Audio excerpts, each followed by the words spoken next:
Hola, ¿cómo están? Espero que se encuentren muy bien. Bueno, en una de las clases de genética habíamos planteado cuál era la relación entre el ADN y las características de un ser vivo, porque cuando la célula lee los genes del ADN, fabrica algún tipo de ARN, que puede ser de transferencia ribosomal, mensajero, pequeño nuclear, y del ARN mensajero fabrica una proteína. No hay mucho más, no hay otra biomolécula que se forme por la expresión directa de un gen del ADN. Entonces, ¿cuál es la relación? ¿Por qué tiene injerencia el ADN en todas las características de los seres vivos? Si sabemos que los seres vivos no somos un cúmulo de ARNs y de proteínas. La misma estructura celular nos da cuenta de que hay otras biomoléculas, hay una organización que le permite realizar a cada sector de la célula una función o conjunto de funciones determinadas. Entonces, ¿de qué manera en las características fisiológicas y anatómicas de un ser vivo está presente o tiene injerencia el ADN? Lo que puede aclarar un poquito el panorama es el concepto de rutas metabólicas. Metabolismo se le dice a todas las reacciones químicas que ocurren adentro de una célula.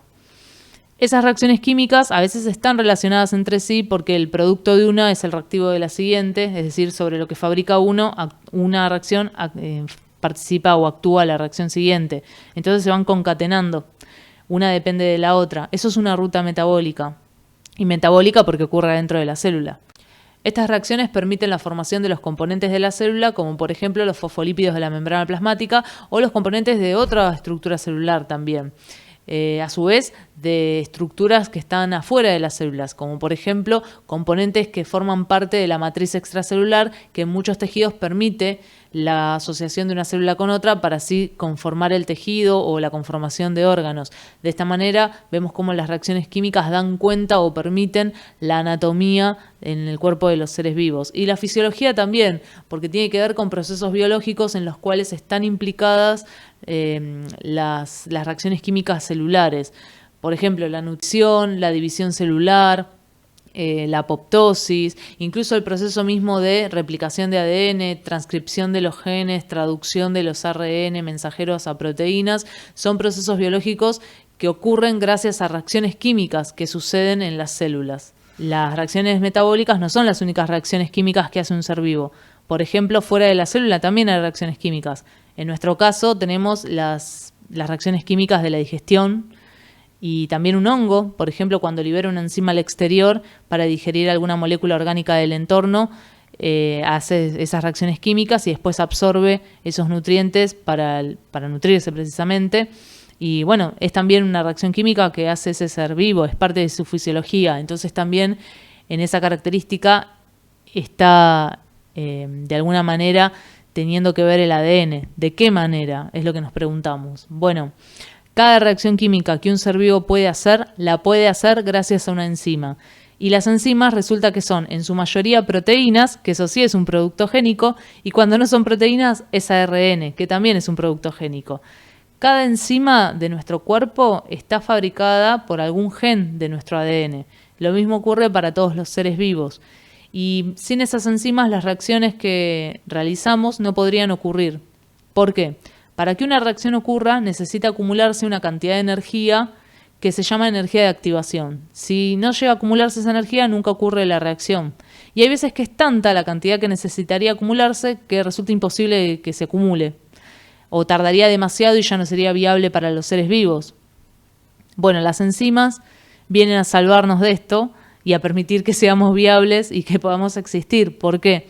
Porque reducen la cantidad de energía necesaria para que una reacción química ocurra, es decir, que reducen la energía de activación, permitiendo que las reacciones químicas ocurran. Hay una enzima específica para cada tipo de reacción y cada gen, hay un gen específico que fabrica esa enzima específica. De hecho, hay muchas patologías genéticas que están vinculadas con la carencia de alguna enzima y entonces trae complicaciones en los seres vivos. Y ahí vemos también lo necesario que es para esa reacción química la existencia de la enzima que la cataliza, es decir, que le baja la energía de activación. Aclaro acá, por las dudas, un catalizador en química es un componente que modifica los tiempos de la reacción, ¿no? A veces la acelera y otras veces la ralentiza. En el caso de las enzimas, que son consideradas catalizadores biológicos, todas se trata de catalizadores que aceleran las reacciones, al reducir la cantidad de energía de activación necesaria. Dicho esto, tanto las reacciones metabólicas como las que no son metabólicas porque ocurren en un ser vivo pero afuera de las células, todas están mediadas por alguna enzima. Y a su vez, esas reacciones son las que están implicadas en los procesos biológicos. Esto es muy importante. Todo proceso biológico de los que estudiamos en biología, todos tienen implicado un conjunto de reacciones químicas. Por ejemplo, todo proceso biológico de una célula tiene implicado un proceso metabólico. La nutrición es uno de los ejemplos más conocidos. Por ejemplo, la respiración celular es el proceso de nutrición en organismos heterótrofos como nosotros.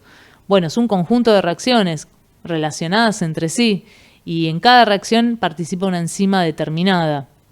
Otro proceso de nutrición muy conocido es la fotosíntesis y también en aquellos organismos autótrofos que la hacen es un conjunto de reacciones químicas que ocurren en sus células con participación sobre todo de algunas organelas conocidas como cloroplastos y en donde también ocurren muchísimas reacciones químicas y en cada una de ellas interviene una enzima en particular que es fabricada por un gen en particular del ADN de ese ser vivo. Bueno, de esta manera podemos relacionar entonces el ADN con las características de los seres vivos y también otra idea importante, que detrás de cada proceso biológico hay un conjunto de reacciones químicas. Además, acá me había anotado otra idea que quería remarcarles. Habíamos visto en la segunda clase de genética, la clase 6 de esta materia, en el punto 12 se planteaba si en las características de un ser vivo solo influye el ADN. Acá tenemos que hacer una aclaración. Ya vimos cómo el ADN tiene que ver con todas las características del cuerpo, pero la expresión del ADN no es el único que termina de configurar cómo son los seres vivos. También hay factores ambientales que tienen injerencia. En el caso del punto 12 presentábamos cómo la nutrición de un ser vivo puede afectar, cuando es una mala nutrición, considerablemente la viabilidad de ese ser vivo o las posibilidades de un desarrollo sano, completo y que muchas veces es irreversible, sobre todo cuando esa mala nutrición ocurre en los primeros días y años de su desarrollo. En el caso de la lectura era de los seres humanos y acá vemos también entonces cómo la biología, cómo el mundo natural no es algo aislado, sino que también participa de él el mundo social, tratándose de la nutrición humana. Y en otros aspectos del mundo natural también están implicados aspectos del mundo social, porque bueno, el ambiente es uno, ¿no? Y es donde vivimos y no está escindido lo natural de lo social, sino que hay una interdependencia.